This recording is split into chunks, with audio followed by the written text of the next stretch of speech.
We are back. Thanks again to CME and E-Trade for sponsoring this. And I want to welcome in from Market Compass LLC, Amelia Bourdeau. Amelia, before we start talking, you're doing something else besides Market Compass, right? I want to make sure we get that out there. Yes, so I am obviously with Market Compass, my macro and foreign exchange strategy, education and strategy firm. And I also work with Ex-Ante Data. They're an alternative data company, and you can check them out on @Ex-Ante Data on Twitter. Start taking a look at our charts and our alternative data charts and see how they interact with financial markets. It's really exciting. That's awesome. I can't wait to start looking at that stuff.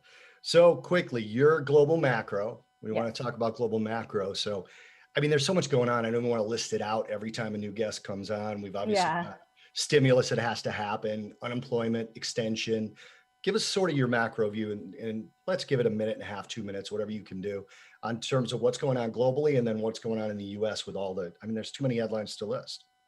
Sure. I mean, what I focus on at Market Compass is event risk. We obviously have a lot of event risk in the second half of this year. So on the positive side, what just happened, obviously, in Europe, there was a marathon last weekend. There was a marathon European council meeting, and they came to an agreement on a recovery plan, 750 billion euro, and a new budget, 1.1 trillion euro.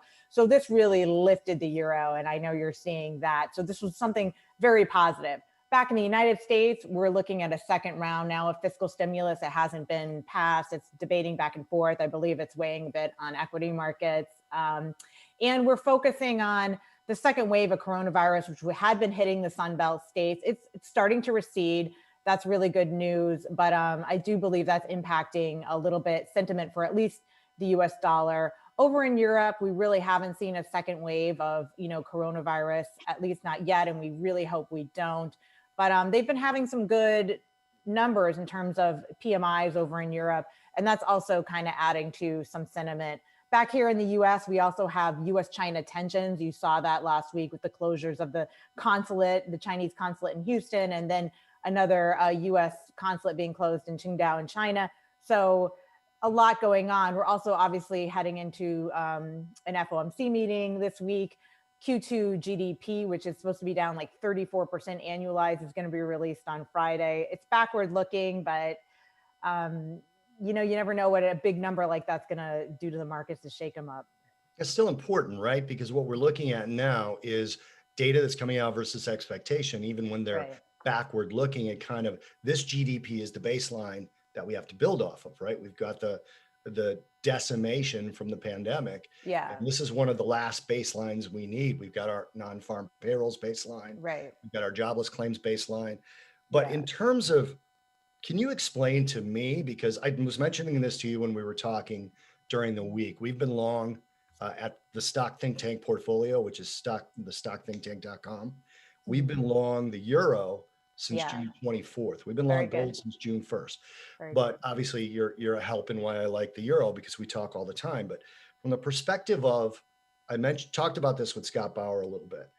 When I was first learning markets, the first thing one of the currency guys told me was, when you buy a currency, you're buying a share in the country's economy. But then there's also the supply of that currency globally, which is, I would argue, is the main short-term factor, right? So with that massive euro stimulus program, why is the euro still strong?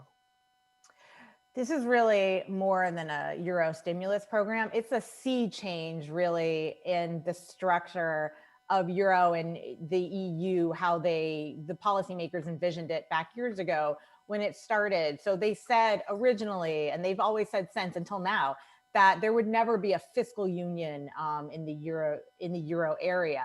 And now with this new recovery plan, this is the first time Europe will issue a joint liability together. And so this is a structural change almost in the makeup. That's the beginning of a structural change in the makeup of how the Eurozone is going to now proceed forward. So they're kind of like breaking new ground. And so that gave sentiment in the euro a real lift. It's been lifted since mid-May when kind of Merkel and Macron floated this idea.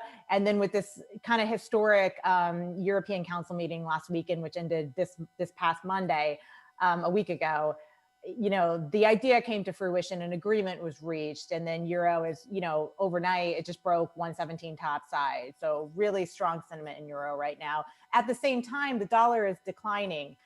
We've seen some dollar weakness that's broad-based, not just against the euro. And that has to do with kind of our reemergence of coronavirus here and our inability so far to pass a new fiscal package when unemployment benefits roll off July 31. It's just making the market nervous. So how important as a US trader is it to look at a currency versus other currencies as well? For example, the euro is having its best year versus the yuan since 2014. Do you find that structurally important if you're like a US based trader? Yeah, it's always good to look cross currencies. So in trading, we say in forex trading, a pair is a currency against a dollar. A cross is a currency against a non-US dollar. It's important to look along the crosses, just so you know, when the market is very volatile or there's a lot of event risk, as there is right now, sometimes it's better to stick to the pairs or a currency against a safe haven, like a currency against the yen, which is another safe haven, which is now starting to perform very well. Also, you don't want to, in times of volatility, you don't want to get too fancy with the crosses. So you mentioned that we're above 117. I think I saw 117.34 last. Yeah. What should I do with my euro position? What do you think I should start scaling out of it? Do you think it's the kind of thing where you trail it? I mean, how far can this go? I had originally thought if the agreement came to fruition, this is prior to last weekend, that we'd be in a new trading range. We'd be 115, 118, and we got there really quick with the agreement. We're almost at 118 right now. I think we may shift like 118, 120 even. So I would hold it. I would take a little off.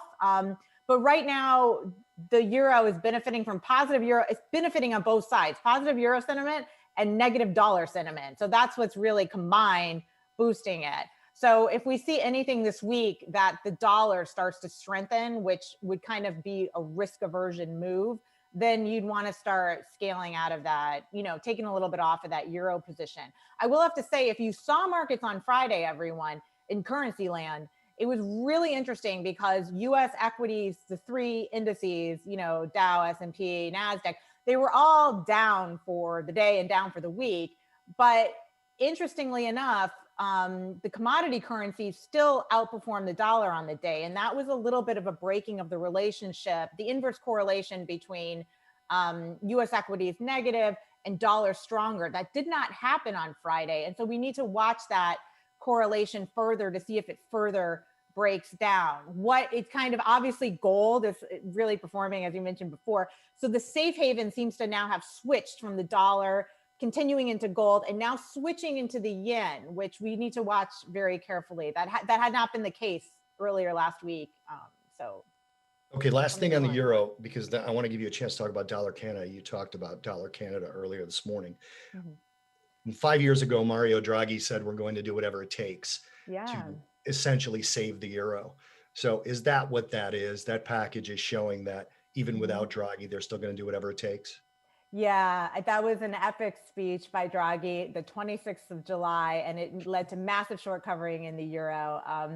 And this is kind of the whatever it takes moment on the fiscal side for the EU. And it's coming 8 years almost to the day of the Draghi speech. So yes. Dollar Canada, what do you think? We got like a minute left. Okay, so it's just breaking big levels. So if you're looking at spot, it broke downside support at 134. And if you're looking at the future, the 6C future, the CAD dollar, it broke 74 resistance topside. So I think it'll go to 76. So we have dollar weakness and commodity currencies strengthening. And I think as long as the dollar stays weak, Canada's got legs. So you want to be long Canada if it continues. Perfect. Yes. Amelia, we're going to do whatever it takes to keep you coming back on this show. So thank you so much. Where can people find you? They can find me at marketcompassllc.com. They can find me at Amelia Bourdeau on Twitter. And you can find me on Instagram story at Market Compass. So we've become friends. I look forward to talking to you again. I really appreciate you being on. Thank you. Thanks for the invite. Thanks for your time. Thanks everyone for watching.